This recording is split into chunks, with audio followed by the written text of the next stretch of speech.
Student organizing has always been the heartbeat of change. And we're not backing down. Are we going to back down? No!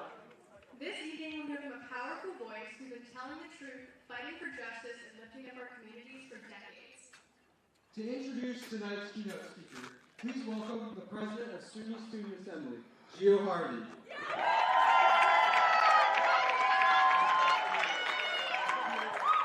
How y'all feeling tonight? Y'all had the boots on the ground, y'all was wobbling, y'all did it all. Well, I'm excited to be here and excited to introduce this next speaker, who is a trailblazing journalist, unapologetic truth teller, and a fierce advocate for Black voices. Tonight's keynote speaker has spent decades challenging the status quo and empowering communities through media, activism, and fearless commentary. He is the host and managing editor of Roland Unfiltered, the leading, come on, make some noise,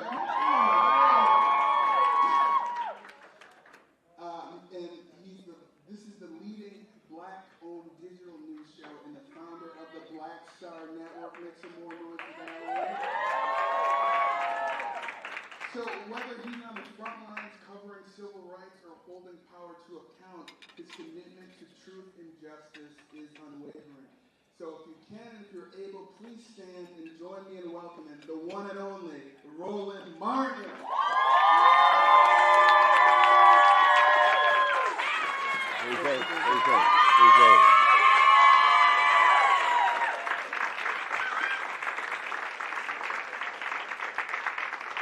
All right. So how we doing? Good. So y'all been having a good gathering? Yeah. All right. Glad to hear it. Glad to hear it. We're certainly glad to be here to see all of you. Flew in this morning. I was in Dallas and Austin the last 3 days, and so glad to always be back. And anytime I get an opportunity to support my homegirl Tiffany Lofton, I can do that. We were was March 4th when we had the State of Our Union when we broadcast for about 7 hours. I purposely said I was not going to carry Donald Trump's speech. And so Reverend Dr. Bishop William Barber actually spoke. So we had a fantastic broadcast. It was probably, I think it was midnight. It was after midnight. It was 12:30 when Tiffany mentioned the conference. So she was just going on and on and on. And so we're doing this here. And I was like, stop. She was like, well, we're trying to raise this money. And we got these 35 Florida A&M students. So she was just running past it. And so I'm always trying to explain to her, but she got sometimes slow down. And I was like, stop. All right, how much you need? See, what always happens, it happens all the time. Matter of fact, why don't you give me a handheld? This keeps going in and out. Give me a handheld. So what happens is anytime these things happen, and trust me, this happens so many times, folks they'll just be running right past it. And I don't believe in running right past, that's better. I don't believe in running right past the moment. And so she's about to make her next point. I was like, no, how much y'all need? See, one of the biggest mistakes that I think we often make is we say, well, what can I get? No, how much do you need? I had an uncle came to me once and he needed his car fixed. He said, well, can I need to get about $200. I was like, how much your car cost to get fixed? So the problem there was he needed $1,000. I said, me giving you $200, leaving you $800 short, and that's just wasting my $200. So I was like, how much do you need? And so then he finally said how much he needed. I said, well, this is what I can give you. And it was actually $500. I said, so I'm always about stating how much do you need. And so while everybody else was talking, I was like, no, Tiffany, calculate how much y'all need. And so then she came back and she's like, okay, we need about $39,000. I was like, okay, that's fine. So at that moment, at 12:30, we still had more than 100,000 people who were watching live. In fact, on that night, we hit almost 250,000 live viewers, and we were the only independent media outlet that night that had that many people watching on YouTube. Everybody else were national media outlets. So I threw out the challenge to our audience, and so I'm driving home. It's like 2:30 in the morning. We're done, and Tiffany called me. She's like, "Uncle Roland, I called my guy. We raised $84,000 today." And I was like, "Okay, how much do you need?"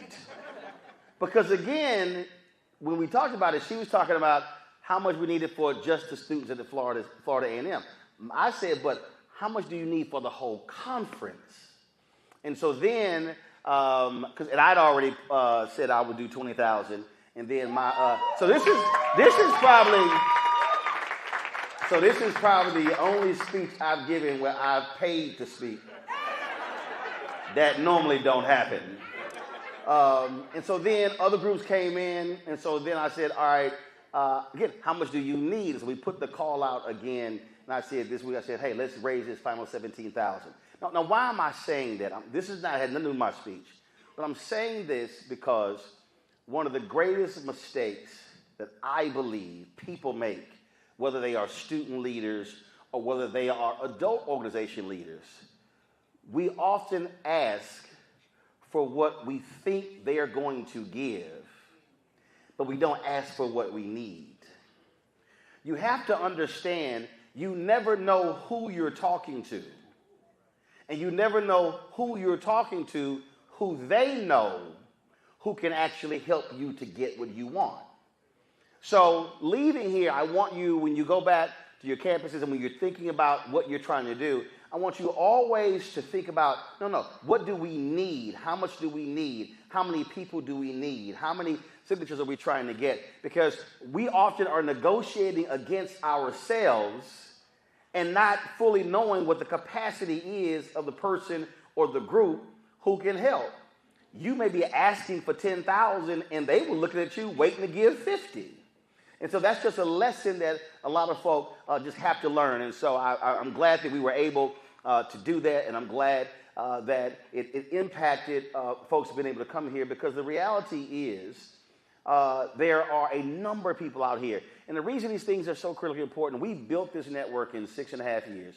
We launched it September 4, 2018, my show. The network, September 4, 2021. And literally, folk told me this was not going to work. They said, YouTube even said, hey, we don't think black news is going to work. And when I say black news, that means centering African Americans in every conversation. Now, I have other folk who watch. I had a woman from the West Virginia Poor People's Campaign who came on, and at the end she said, Roland, hold on, I just want to let you know, I had never heard of you. I had never heard of Bishop William Barber. I saw him on your show. I immediately called, got activated, and a year later, she was one of the 3 statewide co-chairs of the West Virginia Poor People's Campaign. This was a middle-aged white woman who was watching our show. I got a letter one day. We have people who give to our show, and the guy, he sent us a letter. He said, I'm a 70-year-old white gay man. Here's my $50 contribution. I love watching your show. And so the things that we talk about, anybody could tap into, but we center African Americans. In the 6.5 years since we launched this show, our fan base, our donors, 35,000 donors have given more than $3.5 million to our show, and that's how we've been able to build this. Because I didn't want to charge a subscription. I wanted to make sure the content was available to a wide variety of people.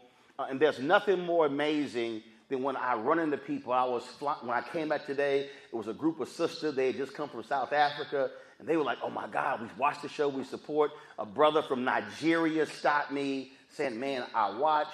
When I was in Jamaica last week with my twin nieces who turned 21, took them there for their birthday, folks were stopping me there. So do understand, you never know who is watching, who is listening, and how you can impact somebody's life just by you not being present, but having presence. Not being present, but having presence. And so that's one of the things. What, we're going to break out the Love Jones thing, something, all the finger clapping? Ain't no incense burning, no candles. I'm sorry. Dating myself. All right. So I just want you to just always remember that. You never know who you're talking to. You never know how they can help. So always say, no, this is what I need, and then leave it up to them in terms of how they're going to support. So let's get, and also, by the way, when you also own your shit, you can do what you want. So we're actually live streaming this right now on the Black Star Network. So if you go to my YouTube channel, y'all can just share the link, tell folk, hey, y'all should tune in, tap in and watch it. So we're live right now. So again, I ain't had to ask nobody. I called Tiffany and I said, hey, are y'all live streaming this? She's like, no, we not. I think we're gonna record it. Then she said, oh yeah, we can live stream it to our page with an iPhone. I said, no, boo, that ain't gonna work. That ain't it. I said, I got it. Don't worry about it. Don't worry about it. I bring my own stuff. Don't worry about it. We good. So it's the first time I've done that. So we're streaming this, and then we'll restream this. And again, this is about being able to share with people all across the country what is happening here. So let's get right into it. All right, I want you to turn to the person. First of all, if y'all are unfamiliar with the black church, there's a phrase they call, let me tag this text. Now, if you don't know what that means you clearly ain't never been to a black church. And there's some black people right here who look at me like, I ain't never heard it out there because they ain't been to a black church. So I want you to turn to your neighbor, and I want you to look them in the eye, and I want to turn to your left, and I want you to say, we got next. Okay? And I want you to turn to your neighbor to your right, and I want you to say, we got next. I want you to look behind you, the next table, look behind you, and I want you to look at that person, and I want you to point to them, and I want you to say, we got next. All right. How many of you have ever played a game of pickup basketball? Okay. Now, what happens in pickup basketball, you walk up and some folk are already playing, right? So somebody has to say, yo, we got next, to put yourself in line. Now, everybody knows in pickup basketball that the team that wins stays on the court. And if you lose, you ain't got to go home, but you got to get the hell off the court. Which means that the point is that you want to keep playing. And if you keep playing, that means that you keep winning. And that no matter who else yells, we got next, if your team is still winning, y'all hold the court. Correct? I want you to think about that when it comes to what it is that you're trying to do right now. I put together a series, Facebook approached me a few years ago, and they wanted me to do this 5-part series, and I pitched to them that I wanted to do an intergenerational conversation. That I didn't want it to be just a traditional thing where even I interviewed. I actually took myself out of it. Now, it was fine anyway because I was getting paid, so it didn't matter if I was in it or not. But the whole point is I didn't want to actually be in the conversation. So what I did was I put OGs with next generation, and I wanted them to have the conversation. So you have, of course, Tiffany sat down with one of the great leaders, the former president of Spelman College. Who knows who that is? Yes, in Atlanta. There's only one Spelman, girl. What you talking about? She's like, Atlanta? Tiffany, who would you sit down with?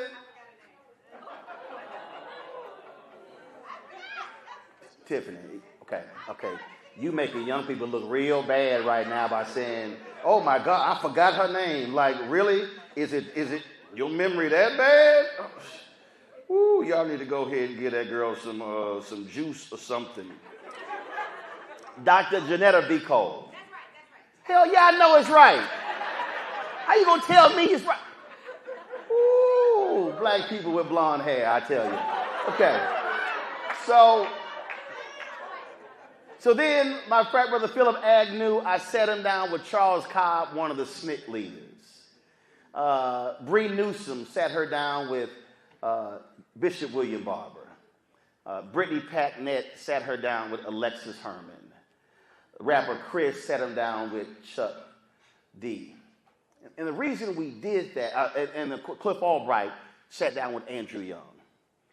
And I wanted them to have that conversation because part of the issue that we are facing is that there's constant tension, which I believe is unnecessary, between one generation and the other.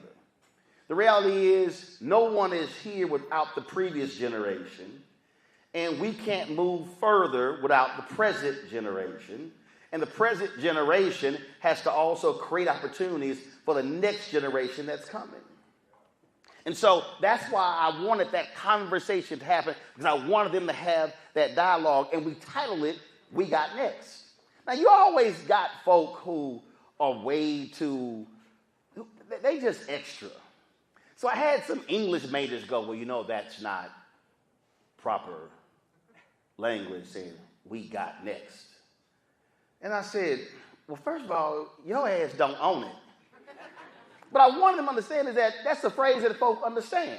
And so I wanted to convey that notion in terms of we got next, meaning who's next in line, because we cannot change the future direction of the country if we're constantly living in the past and then asking folk who long ago put it on the line to keep doing the same work over and over and over.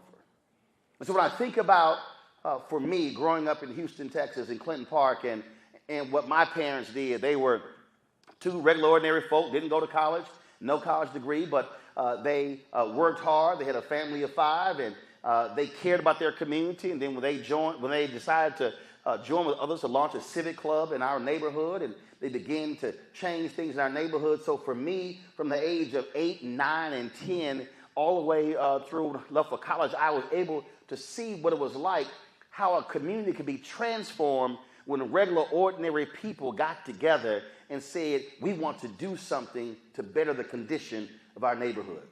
So everything about my life, when you hear me talking about things on the air, even when I was on CNN, when I was on TV One, when I was on Tom Jones Morning Show, all of that was through the prism of my parents and what they did and what I saw. And we were also participants because, see, they had free labor. See, it was 5 of us, so we were sitting having to go door to door, pass out flyers, put up signs. When they were up early, damn it, we were up early because we had to be there as well. I remember being on election day at the polls all day, passing stuff out. And so my understanding of, again, how do you organize is through that prism. So although I am a journalist, although I do media, I always get a kick when typically they're like, oh, you're an organizer. I don't call myself an organizer, but I do understand how it all works because of what I witnessed and what I saw through what they were doing. And what I recognize is that no community, no neighborhood, no city, no state, no country can ever continue to evolve and grow and change if you do not have next generation being prepared to lead. And so I take back to the basketball example. The basketball example is that if you do not prepare yourself for the game, y'all only going to have one run and you're going to be at the back of the line. What it requires is for you to work on your game before you yell, we got next. Now let me unpack that. I was in Dallas and it was a 3-on-3 basketball tournament, and it was a group of young black men and young white men, and they were playing basketball. Now, anybody watching this game could tell that the brothers should have blown them out 15-0. No, seriously, I mean, they were taller, they were faster. But here's the problem, though. They were not actually working as a team. They were operating as individuals. They were literally playing based upon their talent alone, but they were not playing to the capabilities of their talent. I'm watching one of the guys. He was the tallest player on the court, the biggest player. And I noticed that every time he would be on defense, he would be constantly pulling his shorts down. And his young kids blowing past him every time, and I'm like, that should never happen. He was so preoccupied with his shorts hanging that he forgot they were actually playing the game. And they eventually won, but they actually made their job harder because They were not playing as a team, not playing as a unit, and the other team did not have as much talent, but they were passing, they were cutting, they were doing all the fundamentals of the game. And so when it was over, I said, can I holler at y'all? And I didn't know who they were. I was just there with somebody else. I said, I'm just curious. Why did y'all make that game so much harder by not actually playing as a team? Why were you constantly pulling your shorts down? I said, y'all should have blew them out. And they were, well, you know, I was like, no, I want you to actually answer the question. And their coach was sitting over there nodding because what he was trying to get them to understand is you're going to actually come up against a team that can meet you on the talent level, but they're going to outplay you and beat you because they actually prepared themselves for the game. One of the greatest faults that we have today is far too many of us want to yell, we got next, but we don't actually prepare for the game. We're not actually putting ourselves and going through the time to go work on your game, shooting and dribbling and passing and doing all those things. The same thing when it comes to leadership. It's always amazing to me when somebody wants to be a leader and then you look at them going, but you ain't actually prepared for this moment. See, understand, to be a proper leader is actually not just being at this conference. It's what are the things that you're going to do once you leave this conference. When you're back at school and some folk want to take a road trip, do you say, I take the road trip, or do I invest my time and energy on working on my game? As a journalist, I remember there were times, look, when I play as Alpha, Phi Alpha, and Cass was like, hey, man, we're going to go to this party. No, I have this thing to do. Because, see, I wasn't only fixated on the present moment, the self-gratification of the party. I was thinking about what I was going to be doing 20 years after the party. And see, when you are thinking that way, it's just a totally different view of the world. And so you understand what it means to work on your game. It understands when you begin to say, how do I get better? How must I be able to change things? How do we get better when it comes to fundraising? How do we get better when it comes to connecting with people and bringing them in? See, again, there are a lot of folk who want the mantle, the title of being a leader, but they actually don't want to do the work that no one ever sees that is required of leaders.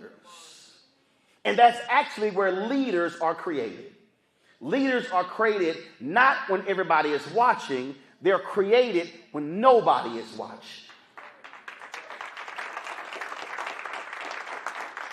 Leaders are created when everybody has left and gone to sleep and you are still up trying to figure out how to actually make this thing happen. When I was at Texas A&M, and it was 1989, and we were looking to go to the National Association of Black Journalists Convention. Now, we were broke. I don't mean we were broke. Like, we had no money. And so we're sitting there, and folks in the chapter, we had created our chapter, and they were trying to figure out, man, how are we going to do this? And so I said, well, why don't we just write a letter to like a bunch of foundations across Texas. And they were going, well, who the hell are we going to write to? I'm like, well, I'm sure there's a book that has a list of the foundations in Texas. So I'm going, library.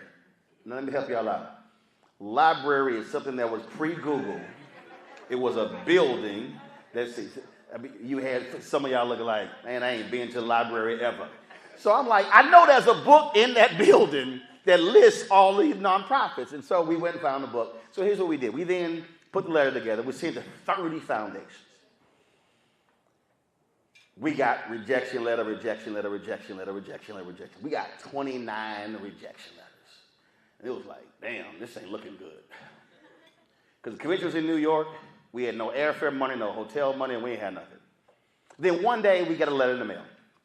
The letter in the mail said that, Roland, it's good to see that you are still doing great things, and since I first met you, and so I have enclosed a $1,000 check, and hopefully this can help you and your fellow Texas A&M students go to this convention. And the letter was signed George Strake, and he was the president of the Strake Family Foundation.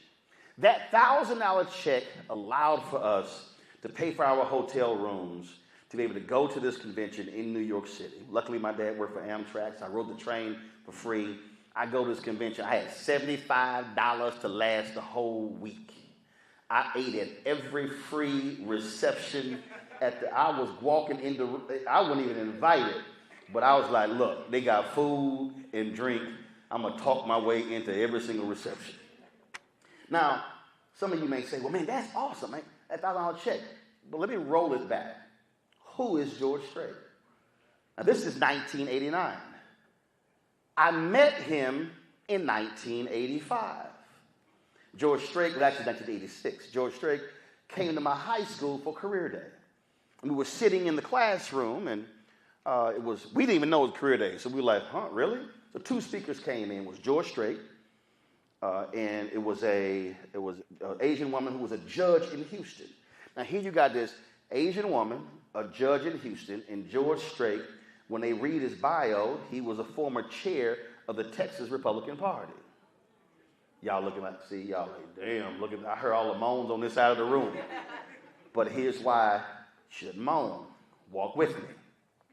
So they do their presentation, and now it's time for Q&A.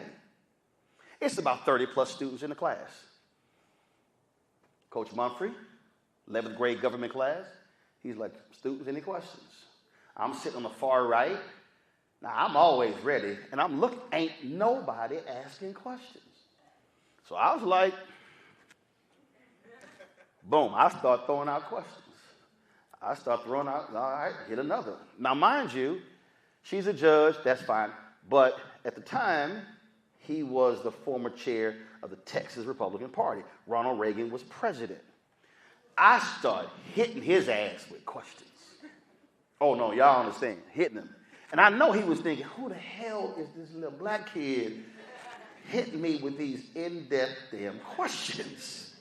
So when the class is over, Coach Mumphrey says, Roland, can you walk the speakers to the next class? All right, no problem. So I walk him, and so we're talking, and you know, he's asking about me, and I was at Jack Yates High School for School of Communications, and man, we're talking, and ended up going to this class, and then I ain't pretty much having to walk him I skipped half of my classes because I'm walking him to other classes. He's sitting there impressed, and he says, he'd asked for my number, and that night he called my parents and just wanted to tell them, man, y'all did a great job, you know, raising your son. My dad was like, yeah, no shit. And then when it was done, my dad was like, who this white man just called us? So then I told him who he was and everything like that. And so he was even so impressed, he said, man, you know, my daughter's a journalism student at TCU. That school could use a student like you. Calls TCU. Now, they're a private school. But I went to Texas, like we ain't had no money for no private college, but I appreciate him calling. Fast forward, email him some stuff like that, and then 1989 happens. Now, some of you may say, well, I mean, I don't understand, but he still sent a $1,000 check. He sent the $1,000 check because he remembered what happened 4 years later. He remembered in the class that I was sitting here hitting with detailed, in-depth questions that was challenging him on policy, and he was impressed by that. But see, that's also not the applause moment. Because see, were it not for me reading the newspaper every day, my dad was a news junkie, were it not for me keeping up with politics, I would not have been in a position to ask him those questions.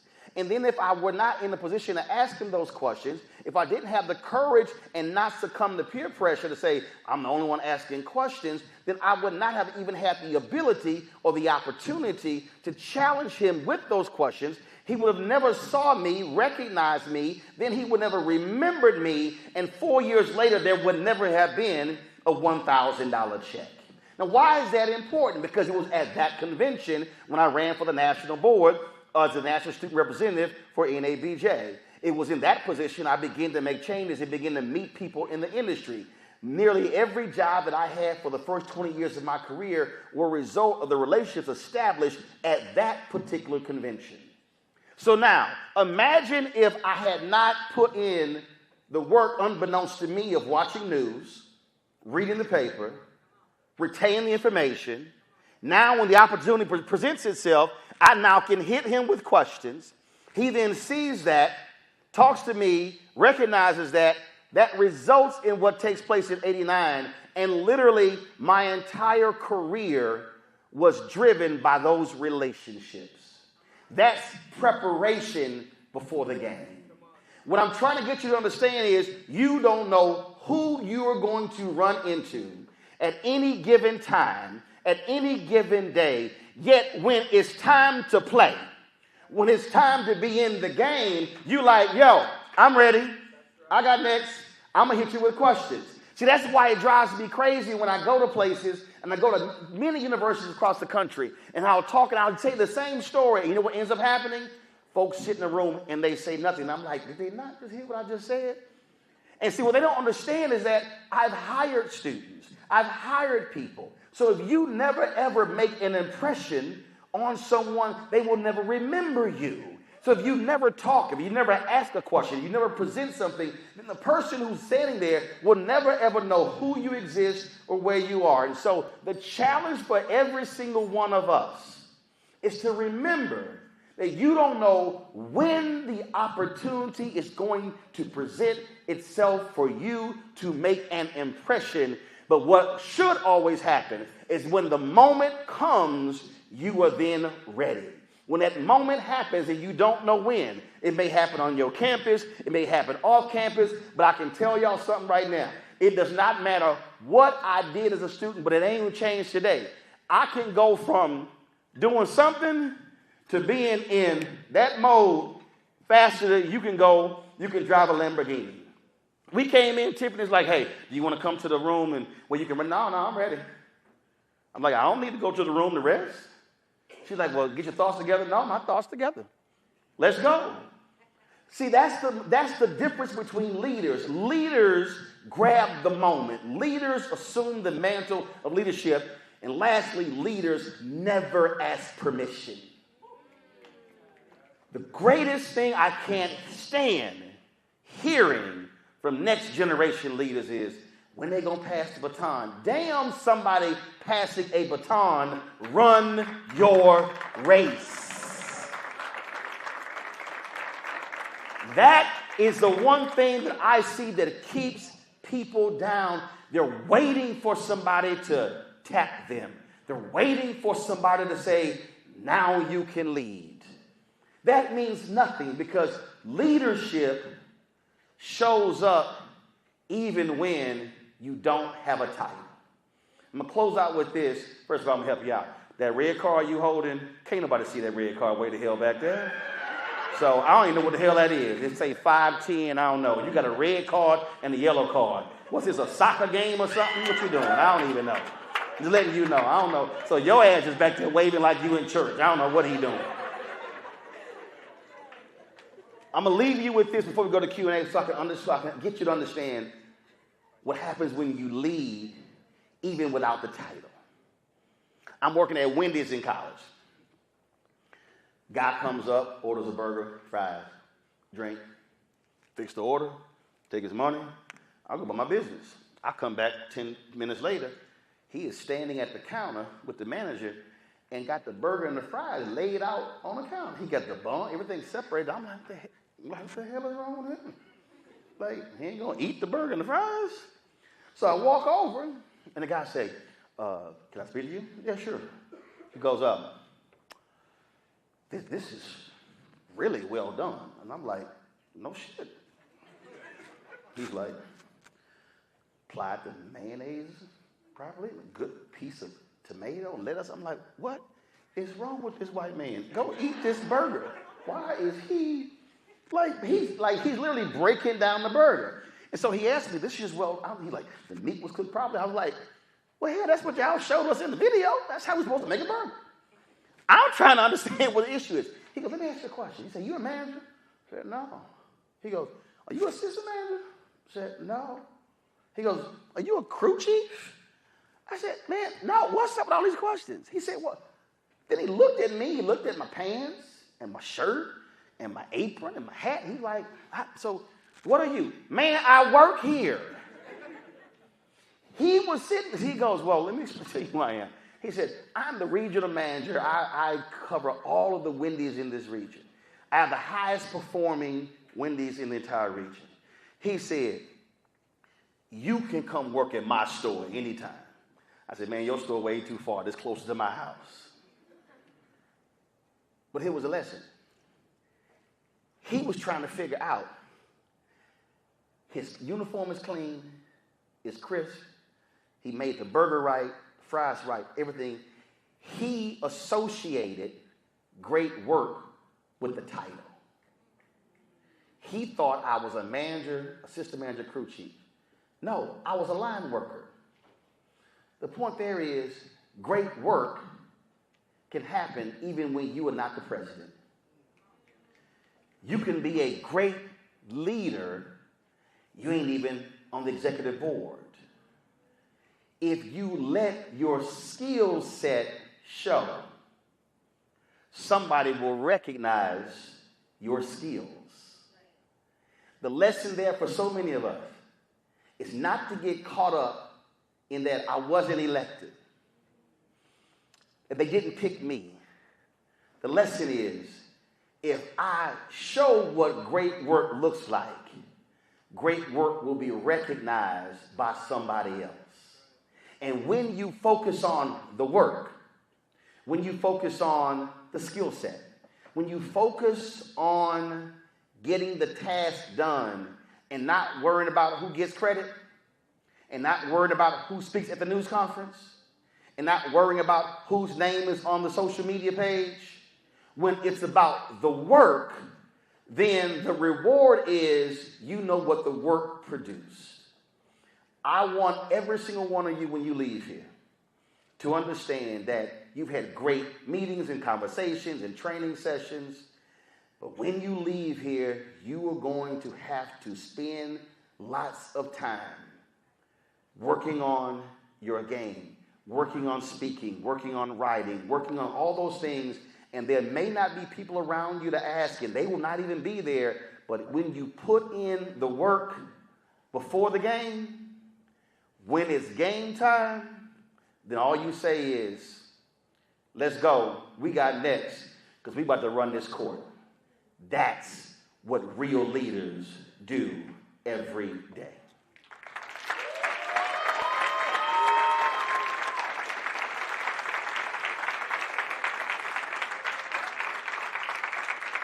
All right, we got Q&A. So you got the microphone? Okay, we have rules. So do this here. Zoom that camera all the way out for me. Appreciate it. I didn't bring the remote control. Why are we killing the lights? What happened? Yeah, you ain't got to change screen? Okay, listen up. You got the microphone. Don't let them touch the microphone. You got it. If anybody put their hand out, smack their hand. Okay? Because you give up the microphone, we're going to be here all night. All right, so y'all got it? So I need you to assume the position, state your name, where you from, don't touch, what's your name? Sienna. Sienna, don't touch the microphone or Sienna's going to cut your ass, okay? All right, so here's what we're going to do, how we're going to do this here. We're going to go this side, that side, back, forward, okay? All right, so who on this side wants to ask a question? You can't ask a question because you introduced me. Nope, it ain't going to work. Nope. We'll come back to you. But you got a question right here? All right. We got a question here. Who's over here? All right, I saw you first in the pink and green right here. Who's in the back? All right, brother with the white arm, I'm going to come to you. All right, go ahead. My name is Randy from Randy, you got to stand up, Randy. Stand your ass up. Just sitting there all chilling. Randy, where you from? Tacoma, Washington. Got it. What role does media play in shaping leadership styles, and how can leaders use it effectively for their message? All right, I'm going to take that question, and I'm going to twist it a little bit here. Media can build leaders. It can create leaders. But it doesn't mean they're the actual leader. Media can also create jealousy. Okay? A lot of people kept fixating, if you look at the Black freedom movement, also civil rights movement, this notion that Dr. King was a leader, but he wasn't the leader of the movement. You had Dorothy Height. You had SNCC leaders. You had CORE. You had Urban League, NAACP. But even amongst them, there were people who were jealous. Roy Wilkins was leader of the NAACP called King of Radical in 1959. He was jealous of King. Thurgood Marshall was also jealous and say, well, King out here martyrs, but he sticks us with the legal bills. Congressman Adam Clayton Powell was jealous of all of them as well because he felt that he was driving legislation through the halls of Congress. Why were they getting all the credit? So media attention can create that. King was very smart. When he won the Nobel Peace Prize, he could have kept the money for himself, but he actually distributed the money to the other civil rights groups. Now, Coretta wasn't happy because Coretta was like, yo, there's a broken down ass house. We need some new furniture. Why are you giving all this money away? Because it was essentially, it was like, and he was like, we can't give the impression that we're living off of the movement. She wasn't happy because she was the one living in a house dealing with stuff that was broken. But he was understanding of the perception in terms of what a leader looks like. So we got to be very careful because what media wants to do, media doesn't want to talk to all 15, 20 of y'all. They want to go to one. And see, they want to amplify one. And so you have to be very astute as a leader to understand that if you are the one who's front-facing and you're getting the attention, you have to be very mindful. How do you then bring in others? I'm going to go back to basketball. You can't shoot all the time because sometimes you might be double teaming. Damn it, pass the ball. Smart players know how to pass the ball. Magic Johnson once said when he went to a gym and played and pick up basketball, he said, I would not pick the 4 best shooters in the gym. Somebody said, why? He said, because it's one ball. Somebody got to rebound. Somebody got to play defense. So we all have different skill sets. So we need to be very mindful of that. Now, media is extremely powerful and is important. It's called mass media for a reason. So I can tell you numerous places where folk will be at an event and we'll be sitting here and they'll be like, man, this is a great event. Things are going well. I'm like, yeah, that's true. But it might be 300 people in the room. But you might be talking to 20,000 who's watching. And so that's the power of media. So there has to be a media strategy. King understood the need for that media strategy. Do me a favor, change the wall back to blue because it's creating a silhouette on the live stream. See, I pay attention to everything. And so we have to understand how to effectively use media, how to drive your agenda, how to move it properly. And that's why media is important. But you cannot overstate the value of media when it comes to driving a message. Because again, you could be speaking to a handful of people here, but you could be reaching thousands, and you don't even know who's even watching or listening. And so it's very crucial. And the beauty of strong leaders, again, I go back to King. He understood media. He understood antagonists and protagonists. He understood, but also cultivating media. Last point, one of the greatest mistakes that people do is they want to run to mainstream media. It happens all the time. I got people who are politicians, they were killed for MSNBC to call them, but they've been waiting 9 months. They could have been on my show every month. But then they go, but you ain't MSNBC. I'm like, you're right. And I don't want to be. And see, again, it's understanding how do you cultivate relationships because it's all about how can we get our message out to a broader audience. So I tell everybody, never overlook independent media. Don't overlook student media. Understand that you can use media to your advantage, but do not be used by media. Right here in the green. What? Sienna, where you at? Sienna, you got to get on this thing, Sienna. And I done told you. Next question, the brother in the back, what's your white armband? Raise it. See, Sienna, look at him. He next. Okay, all right, sister, go ahead. Greetings, I am Mia Dennis, a first-year pre-law English scholar, hailing and attending the Florida Agricultural and Mechanical University. Thank you. That's a long intro right there. Well, go ahead, I'm messing with you. My question to you is one. So with student leadership specifically, there's an ongoing trend where student leaders typically, not all, will pursue roles and organizations, not always for the work behind it, but because to build up for those things later on, meaning they neglect the value of those roles. So what occurs is a resume building situation. So my question to you is, do you believe that this is going to incapacitate student leaders should they continue this trend of building their resumes for later on, but not again, I go back to the example when we talk about work. I mean, sure, you can have the title, but what are you actually doing with it? You also have to be discerning as a student of those very people. Look, there were brothers who wanted to pledge alpha, and we knew exactly why. They didn't get in because we didn't want somebody who wanted to wear the letters for another reason but ignore the brotherhood. So we were very mindful of that. And so one of the things that we did was we studied folk. I remember we had a situation with a meeting, and guys sitting there, it's about 50 of us sitting around a table, and my blood brother says, do you remember me? The guy was like, he was trying to figure out how he wanted to answer. Then he goes, do you recall playing basketball 3 years ago when you came into the gym? And you cussed me out in the gym. My brother started breaking this thing down. Now my man started sweating because he's remembering. He didn't understand that we were paying attention 3 years earlier. I'm always paying attention to people's motives. People's motives will always be revealed by their actions. And when people's motives are revealed by their actions, and then there are people who are only there for resume building, that's when I say, let me holler at you. And we have a conversation. Now, if they choose to keep down that route, then I'm going to take them out. Oh, let me be real clear. I've never had any problem taking people out in leadership. Because if you're not there for the right reasons, then I don't want to be associated with you. Because if you're there for ulterior motives, which is what you described, or for other reasons, then what that also means is you will sell the organization out for your benefit. So it all comes back to, why are you here?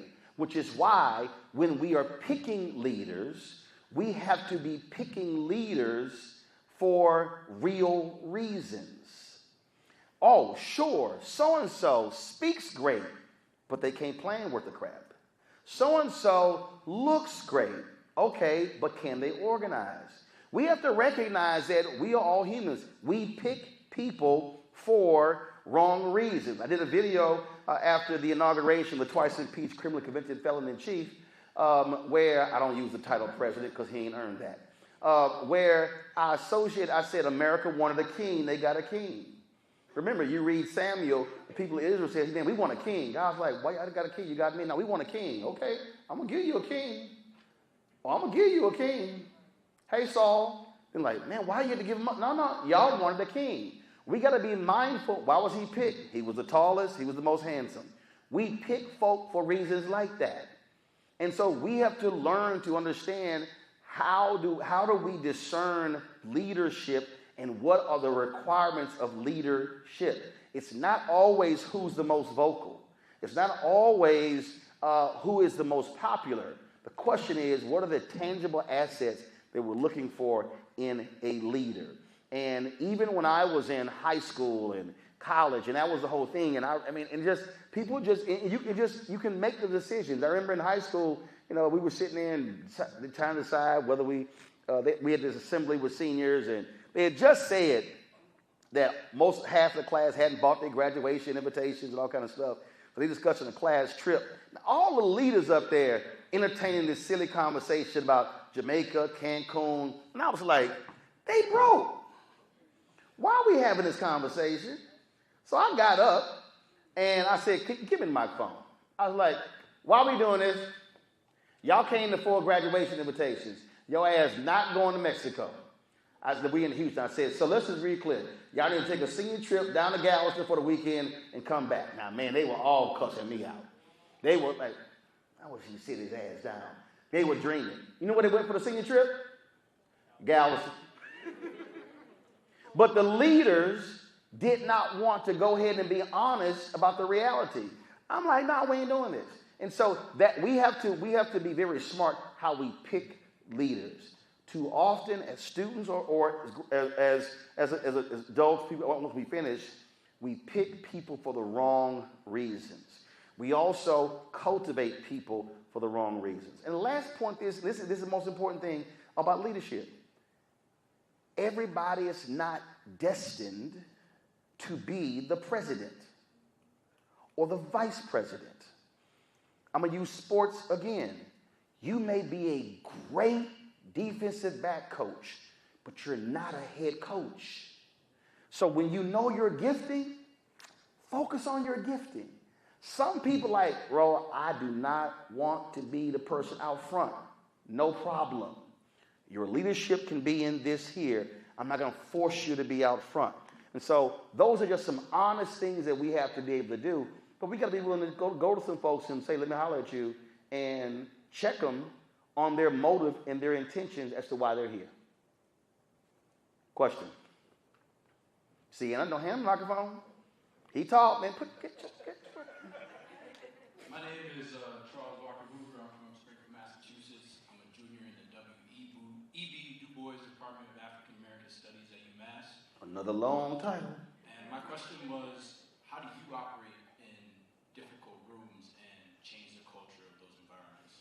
First of all, the most important thing is how do you quickly assess a room? You have to be able to assess fairly quickly. The greatest way that you assess a room is you listen. You watch. I look at how people move. I can be in a reception where, and I'm watching, I'm mindful who's in the room. I'm mindful of how one presents. I'm mindful who's laughing loud and who's not. I'm mindful of all those different things. And so once you then go in, now you sit in that room and you're just watching and you wait. You're just checking out who's doing what. You're checking out who's overbearing, who's loud and wrong. Okay? Then you're looking at who's quiet and right. And so you're assessing all of that. That's where that is a skill set that you also have to develop. Because, and I'll give you an example with television. So when I was on CNN, I know who I am. So if we have even a panel, if there's a panel of 8 people, you can put me on the end. I'm good. I'm going to handle my business. But I'm also studying the people. So if I'm on a television show, and there are 4 people, I'm looking at who's an A, who's a B, who's a C, and who's a D. So typically when I did my show, I had the D sitting right next to me. Because that person, if that person was on the end of the set, he or she wasn't going to be able to get a word in edgewise because they would get run over by the A and B. And so I was always, who got booked? No, sit them here or sit them here. I would never sit an A right next to me because an A can always speak whether they on the end or right next to me. I actually would do other folks' show and I would tell them, don't sit me next to the host. Put her or put him right here. They'd be like, what are you talking about? I'm like, trust me, I know what I'm talking about. Soledad O'Brien, when she had a morning show, one of the producers, why do you always want Roland on your show? That's why, if y'all see that shirt, I'm a different kind of black, that was a phrase, one of the executives told her that, yeah, he's different. So that's what made that shirt up. It was a quote that came from her. Because she said that when I'm hosting, I could just look at Roland and he knows exactly then what to do.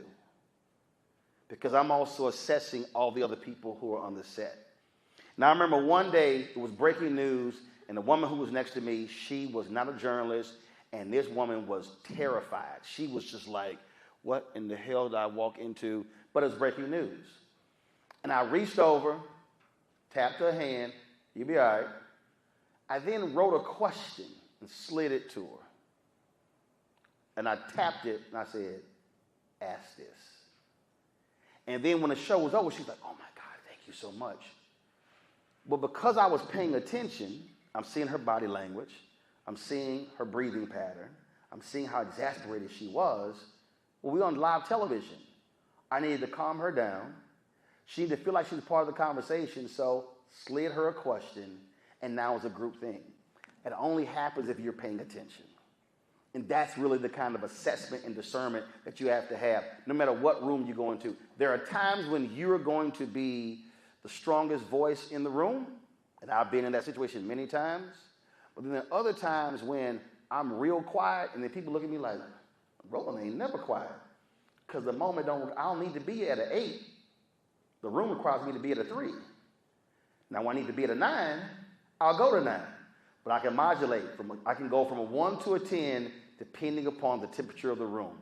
It's just understanding how you read the room. So for next questions of, let's see here. That side. Come up. Let's go. We're going to go here. Then we're going to go maroon. Then we're going to go here. Right there. Name. Come on. Name, where you're from?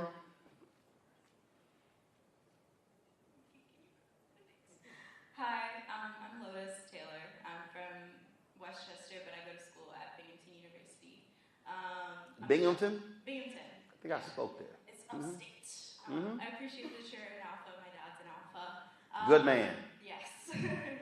I was going to ask, and I wrote it down, seeing as USSA is still getting back on its feet, I was wondering if you had a fatal flaw that you've seen with restarting movements or organizations that you feel that we as student leadership avoid, and how we could do that. The biggest fatal flaw is not understanding how to cultivate, again, next generation. It's a numbers game. So you take, I'm just going to use a fraternity example, okay? The chapter exists because you got to have the next group.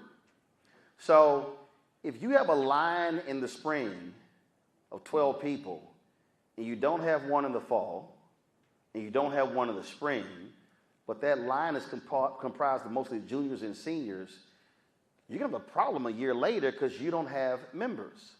So it's understanding, always knowing who are seniors, who are juniors, who are sophomores, who are freshmen. Are we top heavy with juniors and seniors and don't have enough freshmen and sophomores? Also, how are we bringing them in? How are we cultivating them? Because the other fatal flaw is you have juniors and seniors who are leading, provide no leadership opportunities for freshmen and sophomores, and then when they become juniors, they're actually not ready because you didn't teach them, you didn't cultivate them, you weren't training them, you weren't identifying them. I'm just going to use the example of for me in television. It's the exact same thing. I have panels on my show. I am constantly looking at people. I'm going to give him a shot. I'm going to give her a shot. And then when they come on, ooh, that person really sucked. They ain't getting anybody back. Or they have some potential. Or, damn, they were real good. And see, so you just constantly are assessing people and their skill set. And you're looking, it's a numbers game. Because there's nothing worse than building something and, man, you revive something, then it's dead in 3 years. The whole point of organizations maintaining the stability, and this really is a huge problem when you talk about age, because you age out. When you talk about organizations, once you become an adult, that's from there till you become an ancestor. So you guys got to be very mindful of that, of what's the makeup of the people in the room. Am I talking to people who are going to be gone in a year? We got to make sure that these people are aware of these things coming afterwards. And leadership also is smart enough to know we're going to have to show you. I remember we had a fraternity reunion, and they said we have brotherhoods, and so they were like, all right, so food's coming, and our girlfriends are coming, and the AKA is coming in time. We were like, did they just say girlfriends and AKAs coming? Whoa. That ain't no brotherhood. Literally, those of us who graduated said, turn the music off. Tell everybody y'all invited, their asses ain't coming. And these young cats were like, the hell y'all doing? But to show you what the actual brotherhood is. That was at 8 p.m. We didn't leave till 7 a.m. They had never, now that was a fault of the brothers who brought them in. because they never showed them what a real brotherhood is. A brotherhood is not a party. A brotherhood is not a get-together. It's a brotherhood where you have real conversations, deep, serious conversations. That night, we were dealing with a brother. We took the issue of murder. Man, I could never kill. I never kill another man. One brother's like, I can, and I did. He was in the Iraqi war. He said it was hand-to-hand combat. One of us was going home in a body bag. Completely changed the conversation. Same night, one brother got saved in the brotherhood. So leadership has to show next generation what it is supposed to be. And too often we get caught up in not doing that. So just being constantly mindful of how do we create that. And the last point is, I mentioned earlier, always watching. Always watching. I'm trying to think. I had met you before Philadelphia, right? So I met Tiffany, and I was like, I'm going to put Tiffany on the show. So I'm like, okay, she's going to be good on the show. She's going to be good. So I had Tiffany on the show. So Tiffany was working for a certain labor union. I ain't going to name it right now. Y'all can go look at the resume. So they thought Tiffany was on my show because of them. I ain't give a damn about them. So for like a few weeks, Tiffany wasn't on my show. I was like, what the hell? So I go to the producer. She's like, okay, Roland. Okay, Tiffany promised me not to tell you. Well, that was the worst thing to say to me. Open your damn mouth. What's the problem? Well, here's what happened. So the place where she worked, they were like, well, we're going to send someone else to do Roland's show. I was like, I didn't invite their ass. I invited her. I said, so I called Tiffany. She's like, oh, my God, they told you. I'm like, hell yeah. I said, Tiffany, tell your bosses they can kiss my ass. I'm not inviting them. I invited you. I don't know their ass. I said, and I only have to mention them. We can take their name off. They wanted me to put her boss. I said, I don't know your boss. I ain't met your boss. Your boss, no. See, again, I knew what I saw. I saw her. I saw her voice. And I see others that way. So I am always paying attention to who could do this, who could do that, who could be in another organization. I'm recommending people because I'm paying attention to the room. And I'm paying attention to the people around me and how they could be of service. And there's somebody, right now they're not strong, but they can be strong if they're taught and coached. And that's another thing that we have to do. We have to understand that we can also teach and we can coach and we can sit here and provide examples to help somebody and bring them up to the level we want them to be at. And that might also mean, last point, putting into them and giving them the courage to actually go to the next level. Some folk, remember, you're dealing with folk who are 19, 20 years old. It was different from me because I was in organization leadership in the 7th grade. We literally took over the junior Knights of Peter Claver. This was a black Catholic organization. They had Knights of Peter Claver, Ladies Auxiliary, they had the junior division. We were the state conference. We took it over. Like, took over the whole state. I was in the 7th grade. So I was a little different. Like, a little different. So when I get to college, hell, this ain't nothing. I mean, rewrote the Constitution in the 8th grade. So it's understanding and looking at people and say, how can I bring them up? How can I teach them? How can I coach them? And even somebody who's really talented, you can also teach them to also go next level to get more out of them. Question right here in the maroon, right there. Hi. Troy. My name is Zaria Afton. I represent Troy University. Y'all got a great Rosa Parks museum there. My question for you is, being that you are an uncle, I wanted to ask, being that Black women are the demographic for the U.S. as being the most educated, I wanted to ask, how would you say that we should embrace our authenticity while still striving for success in predominantly white spaces? Well, first of all, being authentic is critically important because that's just the essence of who you are. And the reality is we also have to understand that how we have to turn things on, turn things off.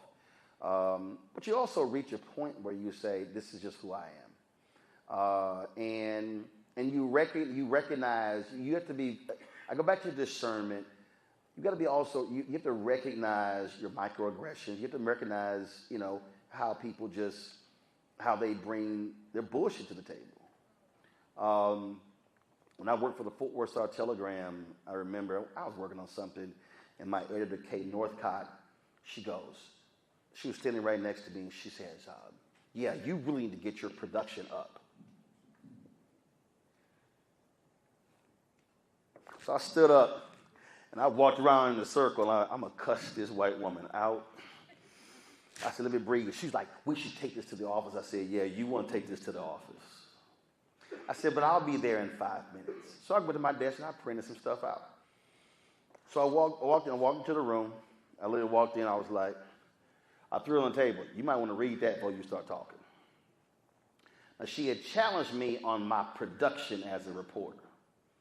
What Kay didn't realize is I tracked all of my stats. I tracked how many stories I wrote per week, how many stories I contributed to per week. I wrote where my stuff was on the front page or the Metro page.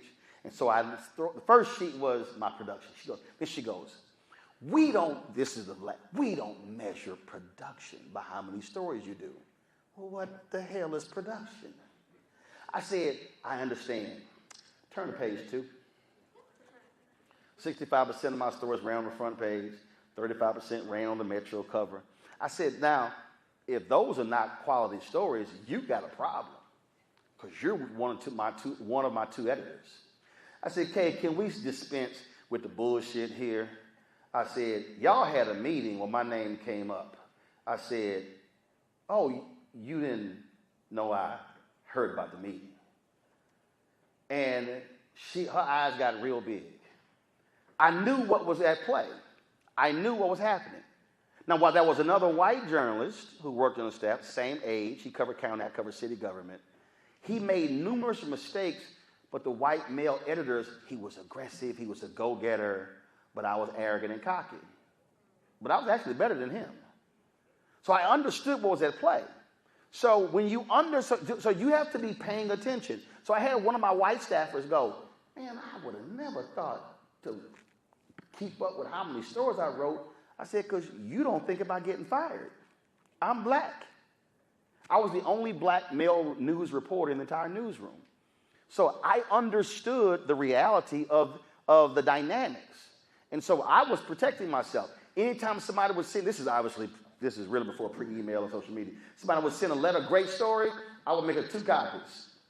Put this in my newsroom file and put this in my HR file. Why? Because them fools that would try to fire me, and then I appealed it, they're going to open up that folder and they're going to see a whole bunch of damn he good letters in that bad boy. So I was always thinking way ahead of the game. And so that is just what you have to do. We have to understand we are living and working in places that you could be a woman, you could be black, you could be Latino, you could be Asian, you could be a man. Look, all these different places, you have to recognize that people are bringing their biases into the workplace, into the organizational place, and they exist. And they could be the most progressive place in the world, and guess what? Some of the biggest races that I've dealt with in my career have been white liberals. It happens. And so you just have to be mindful. It's human nature. You're going to deal with people who are petty, who don't like you because of your hair, or how you dress, or they think you're too loud. And so you just have to understand how do you also find allies. When I worked in newsrooms, I didn't just talk to the people in the newsroom. I talked to the folks in HR, in marketing, because see, again, I was always getting information from everywhere. Oh, so-and-so about to get fired? Okay. I'm telling y'all, I would come in like, man, how you know? Because I don't just talk to folk in the newsroom. Assistant HR. So when I left the Star-Telegram, the editor hated my guts. And I hated hers. Because she was grossly incompetent. She was. She was. She had no business getting that job. Debbie Price.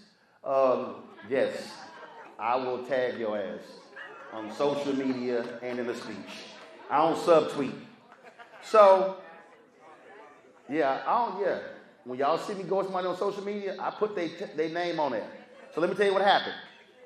So I had my exit meeting. She didn't know that I already knew that she went to HR and had the form not eligible for rehire. So when we in the meeting, me and her and the VP, and they're going over the whole deal. Now, mind you, I resigned. I was taking another job. I then go, oh, by the way, as a condition of this, I need to make sure that I'm eligible for rehire. She looked, and I looked. See, she ain't know. I knew the sister in HR. And the sister in HR said, look, don't forget to ask for this. See, this is why y'all cannot just talk to people in one department. You got to talk to folk all over the building to get information to use it. And man, she was so hot, and I was sitting there smiling like, got your ass. But that, just understand, you're going to deal with all of that, but it is your job to understand how do you navigate in those spaces. And I'm just a huge believer of learning to communicate with people all throughout a workforce, and nobody is too small. Because the folk who know everything are secretaries, mailroom people, and janitors. So that's why everywhere I work, I talk to everybody. What up, Bill? I speak to everybody. And other coworkers are like, man, why are you talking to everybody? I'm like, because your ass don't get blindsided. Roe ain't getting blindsided when they start making some cuts and they decide that sucker a month ago in an executive meeting and the janitor overheard the conversation. Your ass is going to be late, not Roe. That's how I've always operated.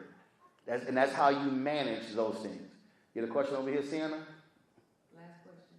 Where's Sienna? Where you at? Sienna, what you doing? Sienna, we gotta work on your. Ooh, Lord have mercy. Hi, my name is Zaya Floyd. I'm a first-year journalism scholar from FAMU, and I just wanted to ask this question. Basically, I feel like I noticed in our generation specifically, it's kind of at a standstill within the Black community. I feel like there's not a lot of awareness about what's going on, at least that I've seen. And I was wondering if you have. Okay, when you say a lot of awareness of what I've seen, awareness about what? Awareness, I guess, just like issues within the Black community going on. And I don't know, like me and my dad talk about it all the time, just stuff like going on in the media, being aware of our history, being aware of civics. I feel like that's a big thing too that we need to prioritize. And I was wondering if you had any tips on how to engage our generation and make them interested in learning and how to unionize. And I kind of want to go on a little spiel, but I think now we're at an interesting point where there's a bunch of different problems that everyone's facing individually that makes it hard for them to maybe have the time to focus on empowerment movements. So I just want to know how we should combat that. The first thing, whenever I hear that, as you were talking, I immediately went to, what are people watching and listening? So I did a master class at North Carolina A&T, and I'm a firm believer. I do this wherever I go. So if I go talk to FAMU, understand what's going to happen when I roll up in there. So I give them a current event quiz. And I take some very basic questions about local, state, national. And so I threw it out there.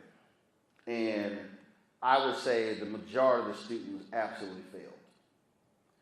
And so I then said, okay, where are y'all getting your information from?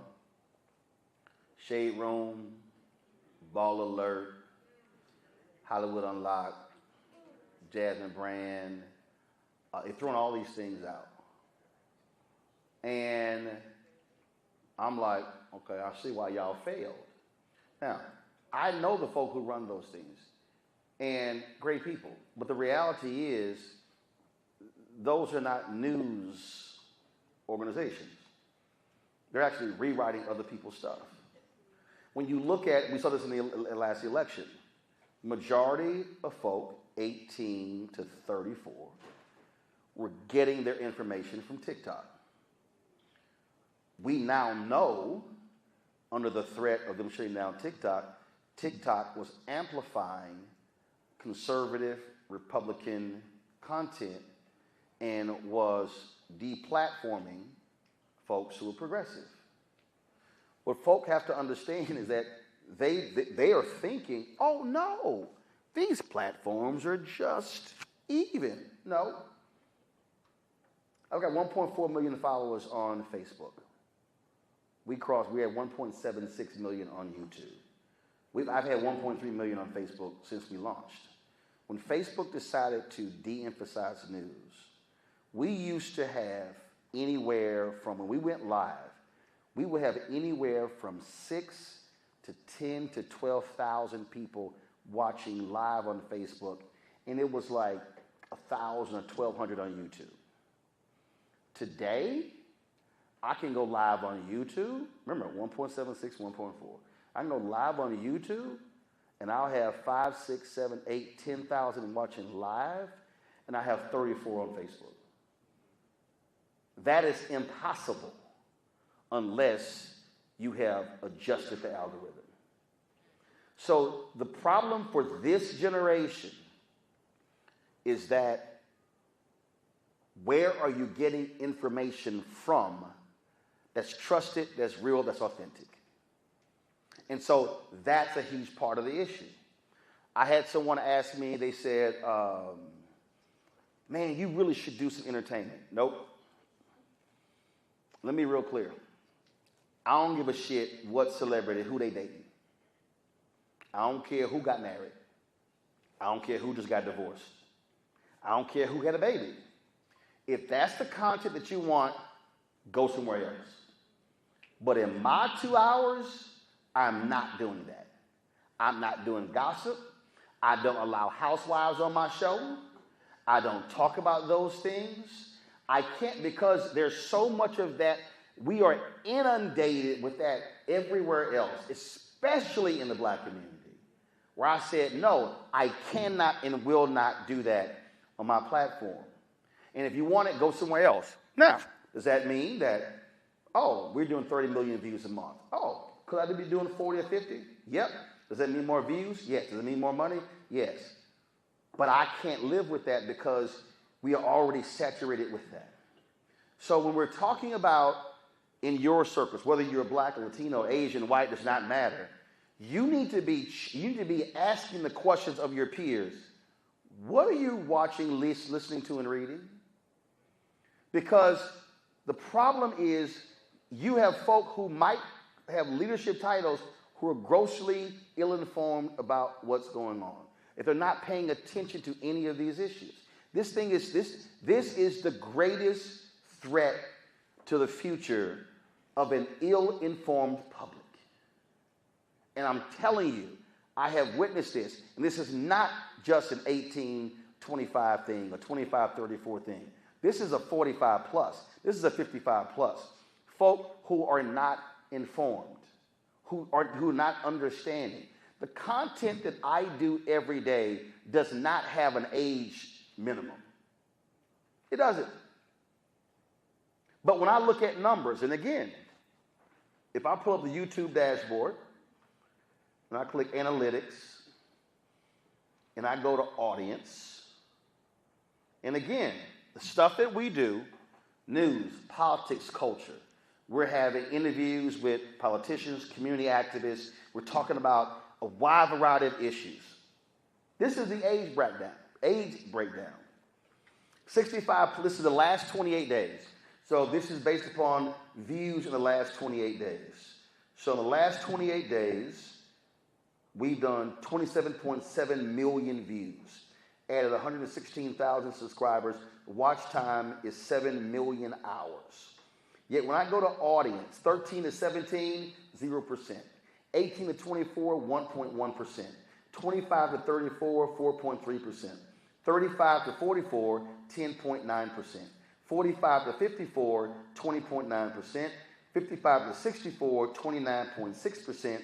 65 plus, 33%. 33.1%. Now, let me break down voting. What's the highest voting group? 65 plus. What's the highest group that watches my news show? 65 plus. What's the second highest voting group? 55-64. What's the second highest watch group? What's the third highest voting group? 45-54. What's the third highest viewing group? 45-54. What's the two lowest voting groups?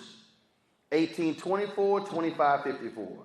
18-34 comprises 5.4% of all of my viewers. There is a direct correlation to people who vote, who are engaged in the community, to those who are actually getting real news and information. And that is the greatest threat to the future. You cannot have an informed public. Again, numbers don't lie. Anybody here who's 25? 26? 27? No, I know that. I'm doing this for a reason. 26. Anybody 27? You want 27? 27. You want 28? Okay. A 28-year-old in 20 years will be 48. That means that you're likely to have an individual over the next 20 years who likely will not be. So if you just take that age, 28 now, in 20 years, he'll fall into the third highest group.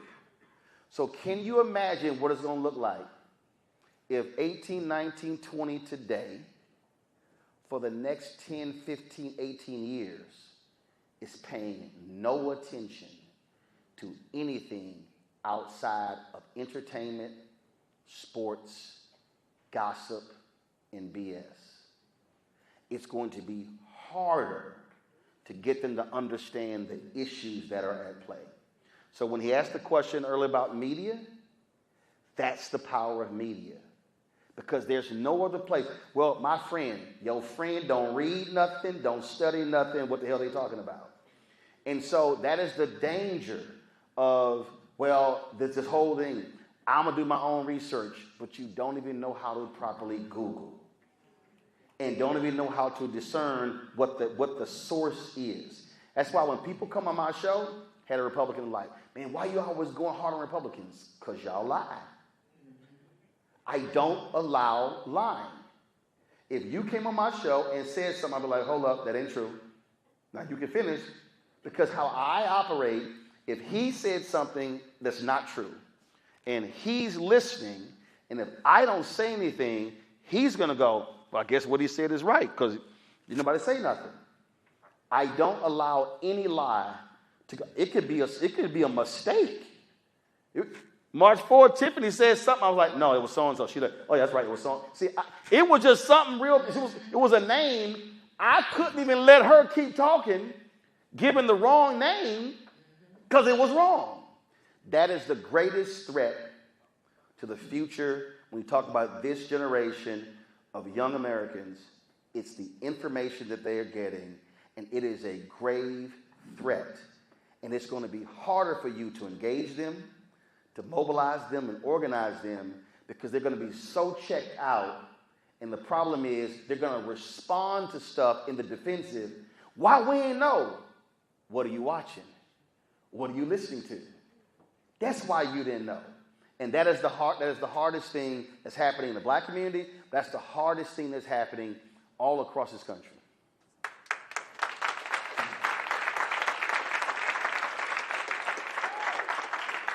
Yeah, I saw you waving the red card. I got you. I told him to do it. Okay. I know. Everybody, please thank Mr. Roland S. Martin one more time.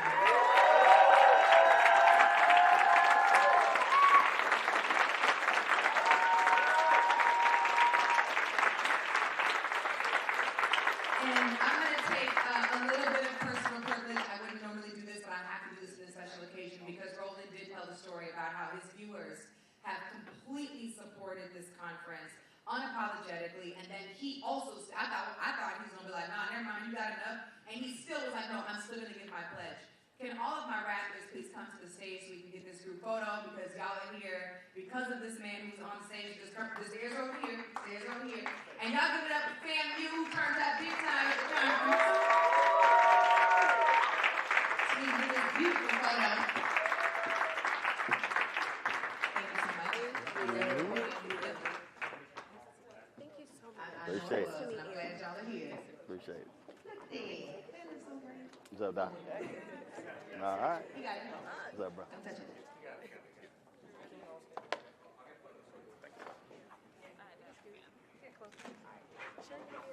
She got to have a fan.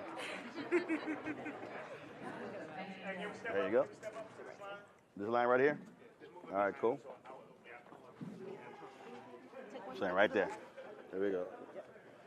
There we go. Slide in. There you go. Turn that way, turn that way, turn that way, turn that way. There you go. Okay, there we go. There you go. All right. Can I have everyone right here at this camera, please? 1, 2, 3. Stay right here. Any other photographers? Got it? Got it? Everybody got it? Oh, don't move. That's cute, but I got about 4 million followers, so hold on. Actually, 4.5. So. Everybody smile. 1, 2. Me, I can see you. 1, Silly. 2, 3. Here you go. All right. Here we go. Are you taking photos after this? Yeah, it's fine. 3, 2,